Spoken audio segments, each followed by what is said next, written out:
मौलाना जिहादी के द्वारा जो वक्तव्य दिया गया है उस वक्तव्य के विरोध में किया गया है, जो जिहाद पैदा करने के काम कर रहा है, देश के अंदर विरोध प्रदर्शन का काम कर रहा है, देश के अंदर देश विरोधी मानसिकता और गृह युद्ध की तैयारी कर रहा है, जो ये कह रहा है कि जो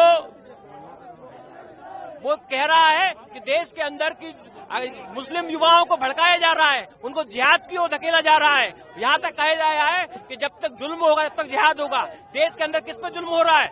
उन जिहादी अगर इतनी चिंता है तो उनको पाकिस्तान चले जाना चाहिए। और देश के युवाओं को भड़काया जा रहा है, इसके विरोध में मध्य प्रदेश सरकार को ये ज्ञापन दे रहे हैं हम आज कि सरकार उस पर कानूनी कार्रवाई करे, एनएसए की कार्रवाई करे, उसको जेल में डाले। उन्हें न्यायपालिका पे भी सवाल उठाया। बिल्कुल, उनने आप सोच लीजिए, संविधान में उनका कोई विश्वास नहीं है, सुप्रीम कोर्ट को सुप्रीम से कहने के लिए भी वो मानने तैयार नहीं है। तो उनकी मानसिकता समझ में आ रही है, देशद्रोही और देश में गृह युद्ध की तैयारी कर रहे हैं वो। वंदे मातरम बोलने पर भी उन्हें बिल्कुल उनकी मानसिकता है ही नहीं वंदे मातरम की, इसलिए वो कह रहे हैं कि उनके जो मुस्लिम लोग समाज के लोग हैं उनसे आह्वान कर रहे हैं, उनको भड़का रहे हैं कि वंदे मातरम ना बोले। जिस वंदे मातरम की 150वीं शताब्दी वर्ष है, जिस वंदे मातरम को गाते हुए हमारे देश के शहीद बलिदानी हो गए, जिस वंदे मातरम बोल के हमारे देश के सैनिक खड़े खसते हंसते सीने में गोली खाते हैं, उस वंदे मातरम गोल को उड़ने में शर्म आती है उनको। देखिए, जैसा कि आप सबको जानकारी लगी है कि कल मौलाना मदनी एक बड़ी यहाँ पर बैठक कर गए। उन्होंने वहाँ बयान दिया है कि हम सुप्रीम कोर्ट को सुप्रीम नहीं मानते,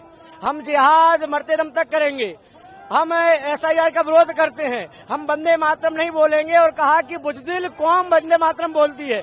तो पूरे प्रत्येक भारतवासी को उन्होंने चैलेंज किया है, बुज़दिल कहा है, सुप्रीम कोर्ट का मना करके उन्होंने संविधान को चैलेंज किया है, एसआई का विरोध करके उन्होंने चुनाव आयोग का विरोध किया। कुल मिला के संविधान का विरोध करके सरिया कानून का वो समर्थन कर रहे हैं, सरिया कानून लागू करना चाह रहे हैं। हिंदू समाज मांग करता है यह पाकिस्तान, बांग्लादेश और कोई इस्लामिक स्टेट नहीं, यहाँ पर सरिया कानून चलेगा।